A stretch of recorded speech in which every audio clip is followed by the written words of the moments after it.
Welcome to new TV Telugu రాష్ట్రాల్లో తన జానపద సినీ గీతాలతో కోట్లాది మంది అభిమానులను సంపాదించుకున్న ప్రముఖ గాయని మంగ్లీ తీవ్రమైన ఆరోపణలతో చిక్కుల్లో పడ్డారు. పెట్టుబడుల పేరుతో మోసం చేయడమే కాకుండా బాధితుల తరపున ప్రశ్నించిన న్యాయవాదిని చంపేస్తామని బెదిరించారనే ఆరోపణలపై పంజాగుట్ట పోలీసులు ఆమెపై కేసు నమోదు చేశారు.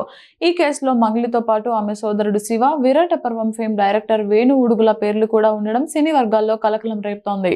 పోలీసులు బాధితుల కథనం ప్రకారం మంగ్లీ, ఆమె సోదరుడు శివ మరికొంతమందితో కలిసి ఒక బృందంగా ఏర్పడ్డారు.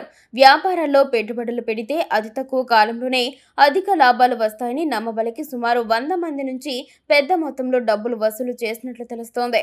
అయితే నెలలు గడుస్తున్నా బాధితులకు ఎలాంటి లాభాలు గానీ, కనీసం అసలు డబ్బు గానీ తిరిగి చెల్లించలేదు. దీంతో మోసపోయామని గ్రహించిన బాధితులు న్యాయం కోసం న్యాయవాది సుబ్బారావును ఆశ్రయించారు.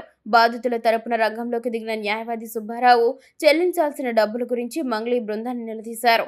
ఈ క్రమంలోనే తనకు తీవ్రమైన బెదిరింపులు ఎదురయ్యాయని ఆయన పోలీసులకు ఇచ్చిన ఫిర్యాదులో పేర్కొన్నారు. సింగర్ మంగ్లీ, ఆమె సోదరుడు శివ, దర్శకుడు వేణు ఉడుగుల తనకు ఫోన్ చేసి తీవ్ర స్థాయిలో హెచ్చరించారని తెలిపారు. యాక్సిడెంట్ చేయించి చంపేస్తాం అంటూ వారు తనను బెదిరించారని, వారి నుంచి తనకు ప్రాణహాని ఉందని ఆయన ఆందోళన వ్యక్తం చేశారు. న్యాయవాది సుబ్బారావు ఇచ్చిన ఫిర్యాదును స్వీకరించిన పంజాగుట్ట పోలీసులు ప్రాథమిక విచారణ చేపట్టారు. ఆరోపణలకు బలం చేకూర్చే ఆధారాలు లభించడంతో మంగ్లీ, శివ, వేణు ఉడుగులతో పాటు మరికొందరిపై చీటింగ్, బెదిరింపుల కింద వివిధ సెక్షన్ల కింద కేసు నమోదు చేశారు. వరుస అవకాశాలతో కెరీర్లో ఉన్నత స్థాయిలో ఉన్న మంగ్లీపై ఇలాంటి క్రిమినల్ ఆరోపణలు రావడం ఇండస్ట్రీలో హాట్ టాపిక్ గా మారింది.